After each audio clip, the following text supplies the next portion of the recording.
ഇടുക്കി മണ്ഡലത്തിന്റെ അനാലിസിസാണ് നമ്മൾ ചെയ്യുന്നത്. ഇടുക്കി 10 ലോക്കൽ ബോഡീസുകളാണ്. കട്ടപ്പന മുനിസിപ്പാലിറ്റിയും 9 പഞ്ചായത്തും. അതും വലുതാണ്. കട്ടപ്പന വലിയ മുനിസിപ്പാലിറ്റിയാണ്. ഇടുക്കിയുടെ ഫിഗർ നോക്കുകയാണെങ്കിൽ UDF 65,000 വോട്ടോളം പിടിച്ചപ്പോൾ 49% വോട്ട് പിടിച്ചു കഴിഞ്ഞ പഞ്ചായത്ത് തെരഞ്ഞെടുപ്പിൽ.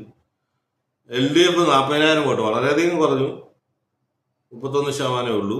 സ്വതന്ത്ര 15,000 വോട്ട്, BJPക്ക് 10,000 വോട്ട്. BJP സംബന്ധിച്ച് സ്വതന്ത്രരെക്കാട്ടിലും വീണ്ടും രണ്ടാമത്തെ മണ്ഡലമാണ് ഇടുക്കി തന്നെ നമ്മൾ കാണുന്നത്.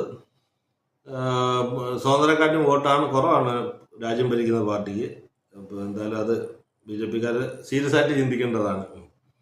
UDF LDFും തമ്മിൽ ഇത്രയും മെമ്പർമാരെ നോക്കാം. UDFിൽ 124 മെമ്പർമാരുള്ളപ്പോൾ LDF 41 മെമ്പർമാരേ ഉള്ളൂ. അത് 1/3 മെമ്പർമാരില്ല.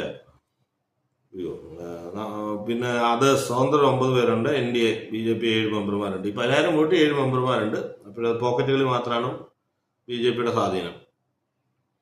അപ്പോൾ ഈ ഒരു ഡേറ്റ കാണുമ്പോൾ തന്നെ എല്ലാവർക്കും അറിയാം UDF ഒരു ഈസി വിന്നാണ്. കാരണം റോഷി അഗസ്റ്റിൻ സ്ഥിരം MLA 10-20 കൊല്ലമായിട്ട് MLA ആയിട്ടുള്ള റോഷി അഗസ്റ്റിൻ ഈ തെരഞ്ഞെടുപ്പിൽ തോക്കുമെന്നാണ് ഈ ഡേറ്റ കാണിക്കുന്നത്.